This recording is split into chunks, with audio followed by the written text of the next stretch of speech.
No me había dado cuenta de que usamos muchísimas muletillas en español, pero hay sobre todo una que es que últimamente la he estado escuchando muchísimo en todas partes. ¿Sabes qué es una muletilla? Pues una muletilla es una palabra o expresión que utilizamos para conectar ideas o para hacer tiempo en lo que nos acordamos de algo. Algunas de las más comunes pueden ser o sea, pues o este. Por ejemplo, o sea, estaba en el metro y en eso llegó la policía.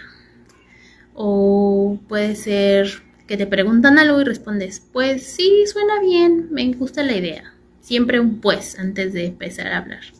También por ejemplo, ¿cómo te explico? O solamente decir para continuar.